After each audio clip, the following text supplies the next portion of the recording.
Hello everybody, and welcome back to LMM. And if you like the kind of stuff you're seeing on the channel at the moment, the links to our social media are in the video description. Today, you find me once again in the Works van. And currently, as I'm shooting this in the UK, it is a bank holiday, which means that I have gone to where I used to work and I have liberated the van for a weekend. And if everything goes well, I'll take it back Monday night and nobody will ever know that it's left. But why do I need the Works van, I hear you cry? Don't tell me you've gone and bought something else. Well, no. Actually, no. I'm off today to the Buckinghamshire Railway Centre for their transport event. In fact, they reached out and said, Lawrie, would you like to come over to our event and would you like to bring some of your collection? So I went, yes, and promptly went off, stole the van and headed off to the shed. And after what can only be described as a completely smooth and terror-free loading procedure, here we are now. I have the 106 on the back of the trailer, and inside the Caravans of the Works van, I have Humpty. And so Humpty is going to be making its second ever public appearance. I took it to the Mid-Suffolk Light Railway for their gala once, but this is the first time ever it's really gone under the LMM banner, which is something very, very exciting indeed. And then the 106 is making what's probably going to be its only trip out this year, because it's got various things that I need to do to it. There are issues with the car, as we all know, so it's going to be really nice to get it out and show off the car that started everything, the car that began the collection. So I'm genuinely excited for that. I'm really excited to get the car out. Probably not the correct car to take to a transport event, but you know, I thought it'd be a bit of fun, and also I really love the car, so I thought I'd like to get the car out and about. And then I've got to hide the Works van somewhere. That's my main thing. And the other thing to add to this is I have never been to Quainton Road. I've never visited the Buckinghamshire Railway Centre before, so this is a big one for me to tick off my list of places that I've wanted to go. So enjoy the video as we have a look around at the transport show, at some of the vehicles that are here in attendance, and a general gander at what's going on the railway. Yeah, okay, so I have done no work for this whatsoever. So I don't know what I'm doing. I'm just going in this way direction. How do? Camera. Ah. Hi. And you are? I'm Lawrie. YouTube? Yep. Fantastic. Where do you want to go? What an adventure.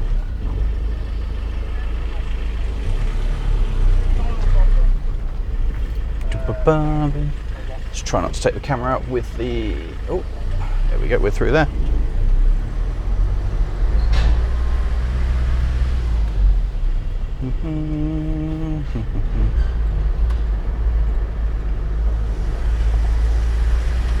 Wow, there's a lot of stuff here.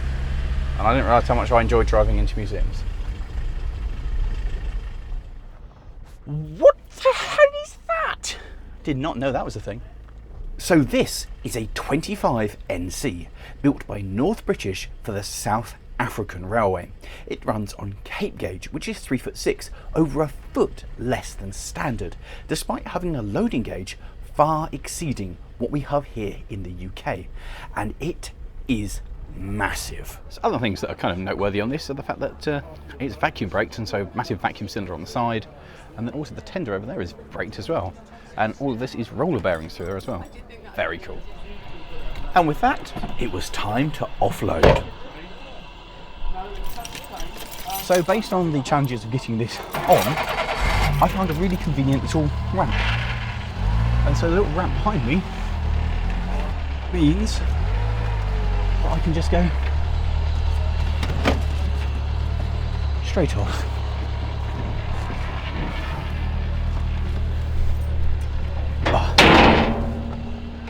This involved driving the 106 for the furthest distance it's moved under its own power this year. And once I got it in position, it was time to go and investigate the back of the van. Right, so that's over there.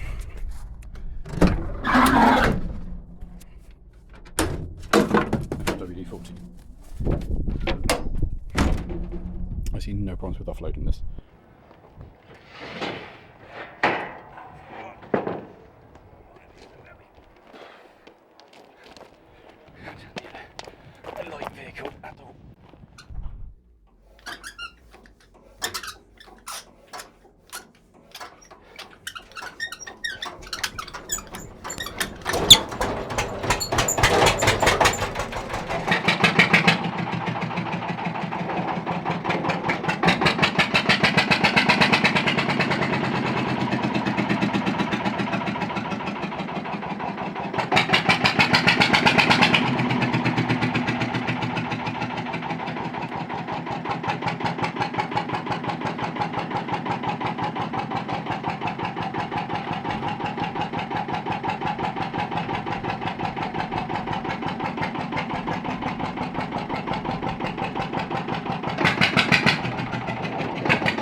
So here we are, all set up at the Buckinghamshire Railway Centre, and what a fine collection of automotive junk.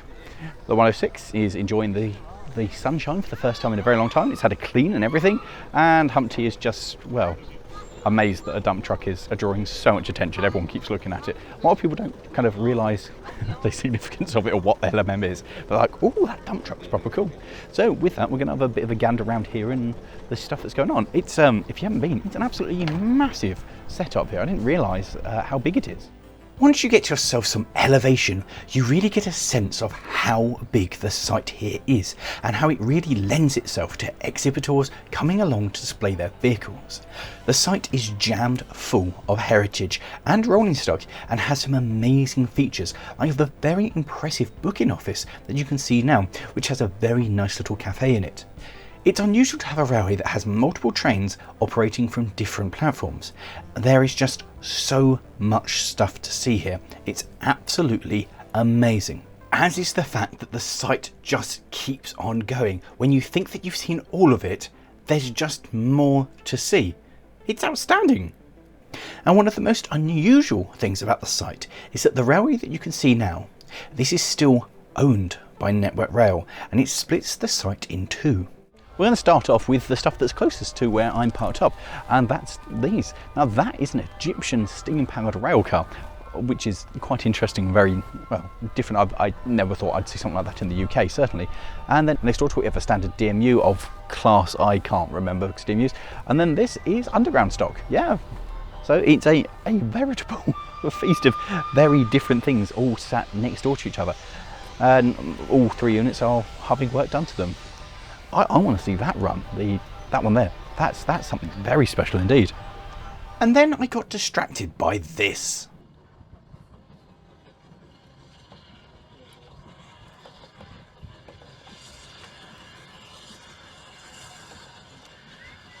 Genuinely fantastic.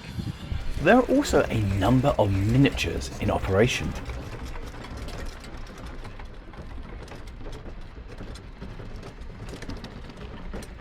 Immediately opposite where we parked up, we've got these, a couple of army jeeps, a actual Humvee, which is massive, and then we've got some more classic cars over here next door to the bar, including a absolutely gorgeous Foden.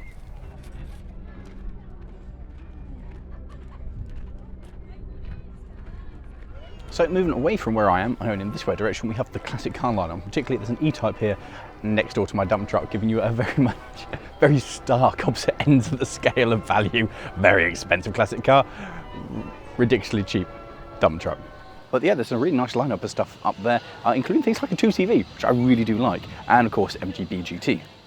Slightly further up, there was this Fairground Organ, and I absolutely love these things, especially when they're playing adapted modern music. However, YouTube can be a little bit iffy when it comes to playing recorded music. So to avoid any possible problems, I swapped it out for some royalty-free stuff for you to enjoy. Throughout the day, a fair number of you guys came up and said hello, and some of you even managed to find me in front of the vehicles and got me talking about them. That cost me the grand total of £25 of your pounds. You'll notice particular features I really like are the concrete that holds together the inside of the buckety thing. Oh, right. Yeah, concrete is very important. You know. There was also a few of the significantly older vehicles, including this absolutely stunning Rolls Royce.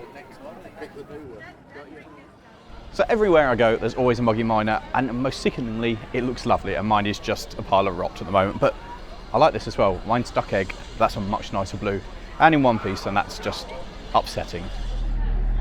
Just look at it. So as well as our standard collection of four-wheel vehicles, there's also a load of bikes, and then over here, bikes, lots of bikes, including this absolutely awesome trike, and a couple of other very cool bicycles.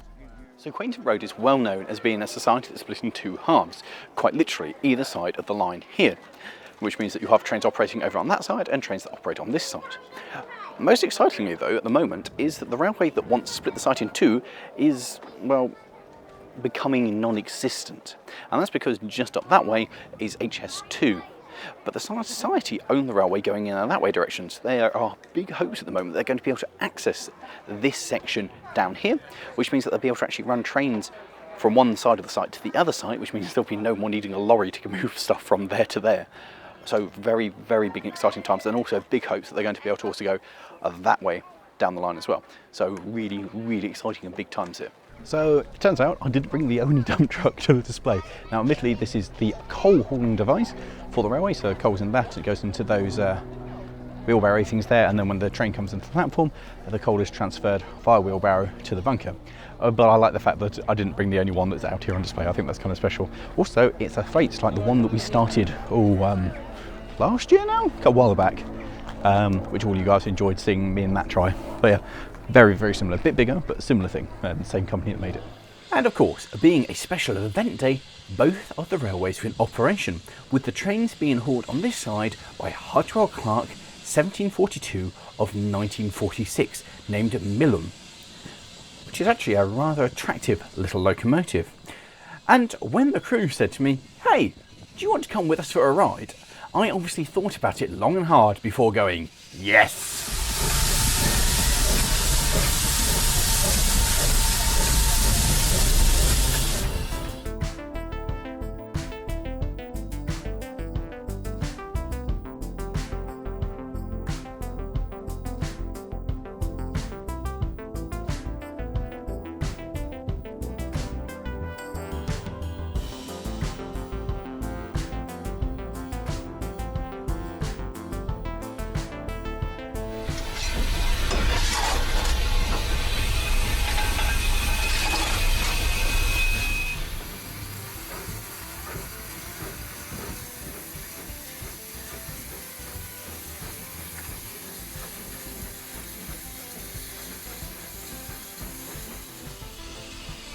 One of the most notable things about today's operation was the fact that there were two 04 Hudwell Clark tank engines in operation, and to my knowledge I don't know anywhere else in the UK at the moment that you would actually be able to have two of these running together, certainly not in parallel with each other.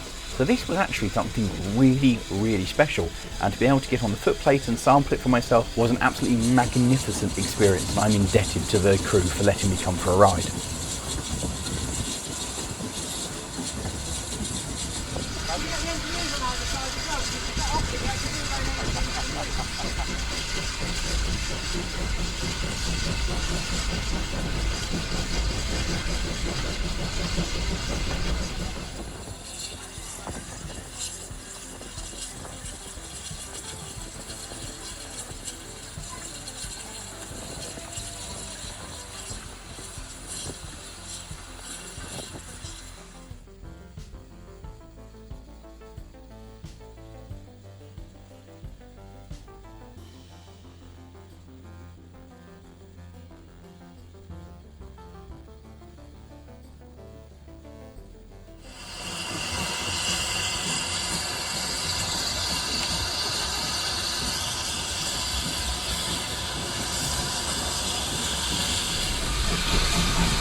Having completed my ride and been safely deposited back upon the platform, I began to make my way towards the extraordinary shed area. And I almost didn't get distracted on the way. Something slightly more unusual to see is a display of vintage caravans. Now, I know normally caravans are the bane of all of us who like to drive because they're normally in our way slowing us down, but this is genuinely really cool, seeing how the nice colours and how it used to look and everything, and I'm like, yeah, it's a nice little display, and also some more lovely cars with them, including that, which I want, of some of the vehicles that would have pulled them. I think that's pretty decent.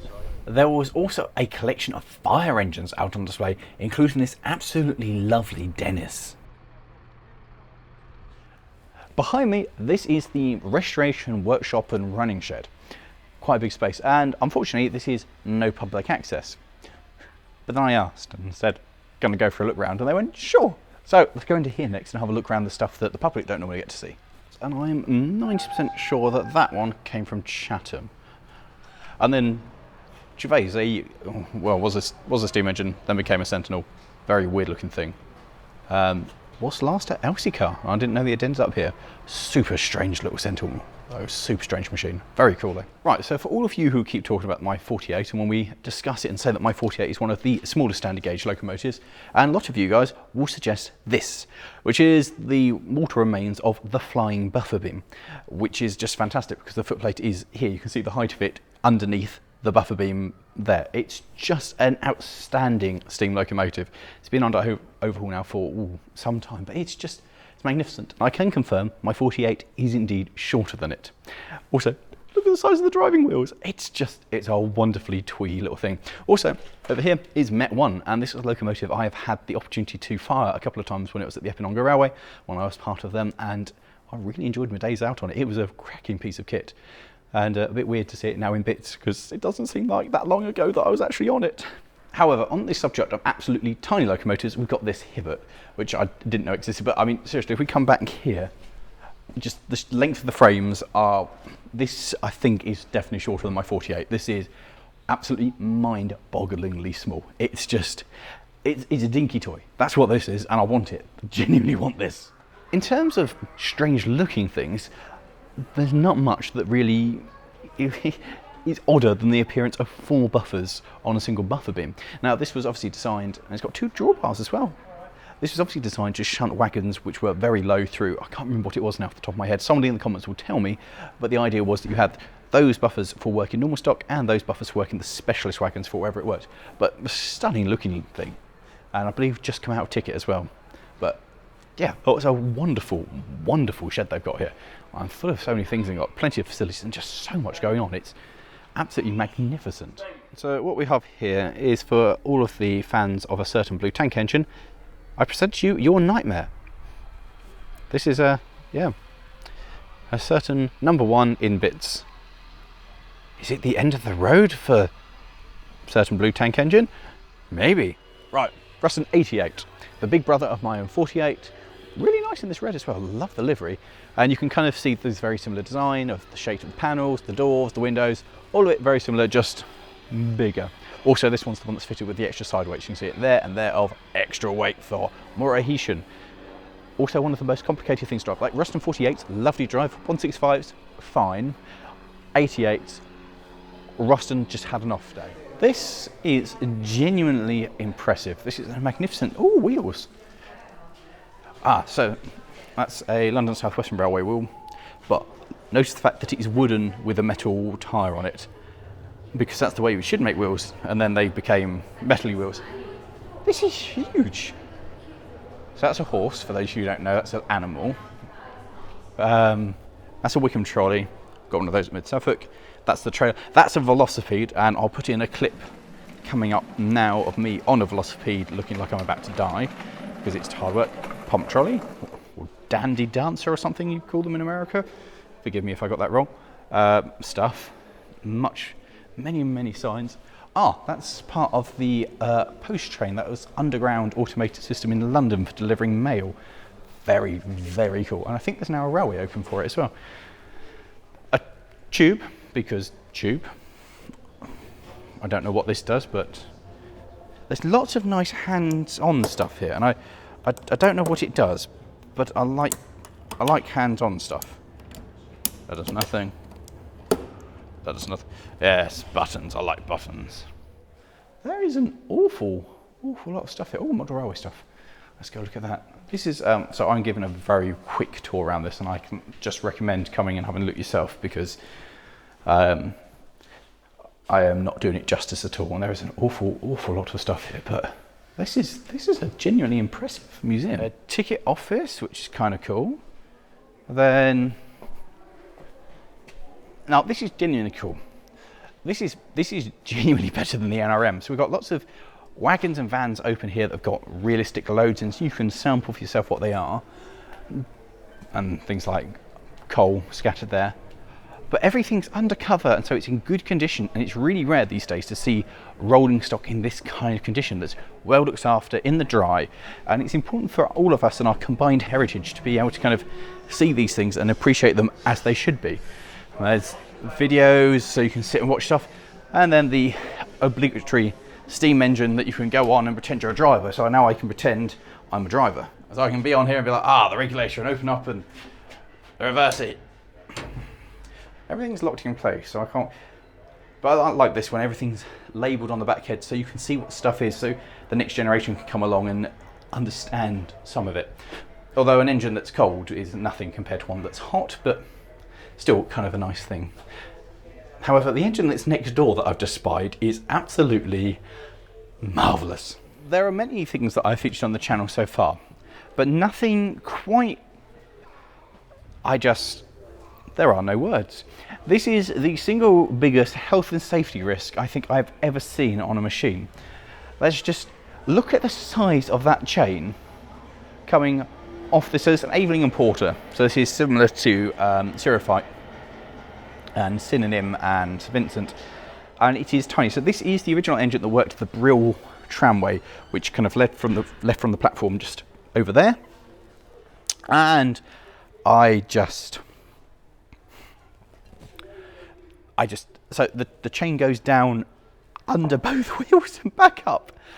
And this was a traction engine. So this was literally, it's not just something that looks like a traction engine. This was a traction engine that then was converted to a railway engine, and it is without doubt the most terrifying looking thing I have ever seen.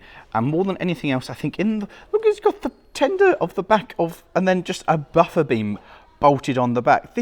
And you still got the scoop there for, it is just legitimately, I'm not making this up, guys, this is actually a traction engine. I want this to run and I want to operate this so much. Can you imagine that flying round at 1,000,000 miles an hour as you're going on? Because obviously it'll be geared horrendously low, so that'll be flying around at 1,000,000 miles an hour, that'll be whirring around, and you just, here's your reverser there. So you push forward or pull it back slightly to notch back as you're going along, and suddenly, oh no, my scarf! Zoop. It's wonderful. Absolutely wonderful, because it's just awful. And I want it so much. I want to see this work. Stuff that side we've already seen, but the stuff over here, again, I want to just really illustrate the importance of having stock like this inside. And all of this doesn't come outside. This is permanently inside the museum unless they want to do a massive shunt and literally pick stuff up. But having it here so you can appreciate the wagons of yesterday in good condition. Because, frankly, in the nicest possible way, many railways have goods rolling stock. But because they're not a fare generating thing, they're used just for charters and special events, they're not necessarily in the best condition. Whereas to see these as they would have been, this is important. So this is basically the beginnings of the modern container, because it is a container. And the big problem was they gave it a roof that was round, the water would roll off it. If they'd given it a flat roof so that you could stack them, this would have been a huge thing for the railways, because these were designed to be picked up and taken off. And if they had done that and made them with a flat roof, this would have changed the way goods was transported on the railways far, far earlier, and may have well changed the fate of the railways and made them to be, well, a lot more, survive for longer and be less likely to go towards goods, all because of a curved roof versus a straight roof, which is mad, isn't it, really? And then we have a brake van here and some rather chunky looking buffer stops. Look at them, they're just the proper hydraulic ones for, oh god, the train's gone a bit fast. Now, behind me here is a beating well tank, and these are one of my favourite designs of locomotives, just because they're so wonderfully cute. They're a 240, they've got massive driving wheels, and they just look daft. The water tank is inside the frames, which is why it's a well tank, and it's just wonderful. It's one of those designs that survived into BR that you look at and go, that is far too antiquated to go into BR. In the same way that the Terriers, when you look at them and realise how old they are, but it's just wonderful. And I haven't actually managed to see one of these running yet, which is very upsetting, but it's a beautiful thing. So it's a nice thing for me to see it in the flesh and go, oh, pretty engine. And then over here we have very different diesel with no idea what the big box is on the front, but it looks so strange. Absolutely, I don't know what this is. I have no idea what this is. Turns out this is a Kerr Stewart Hunslet, so that's a weird blend of Hunslet and Kerr Stewart working together. Built 2 standard gauge diesel engines. Right, so this is quite a rare little thing. 1 of 2. What a strange... Is that no, that must be a stand. This is very much somebody who's only been building steam engines and then tries to put a diesel in it. Look at the lead. Ah, that's awesome.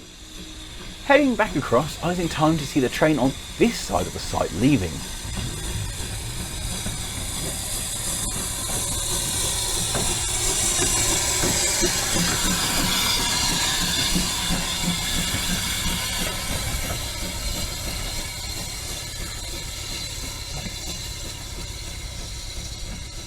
And then I was in time to see the visitor, Waleswood, leave as well.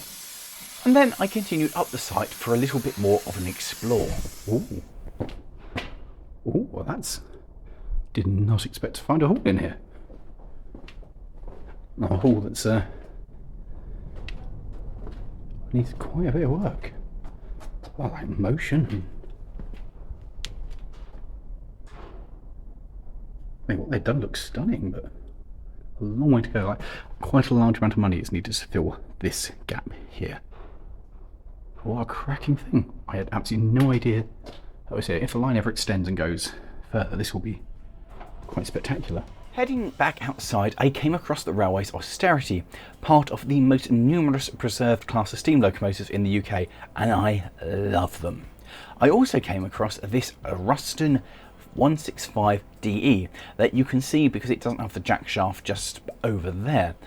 Now this one is particularly interesting to me because it's painted up in this bright yellow livery, which reminds me of the Dairy Crest livery that the Ruston 165 at the Mid-Suffolk used to carry.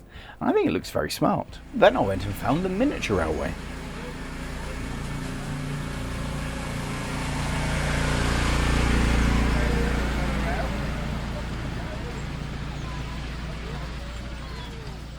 Presenting the single most complicated piece of track I think I've ever seen. This is mad.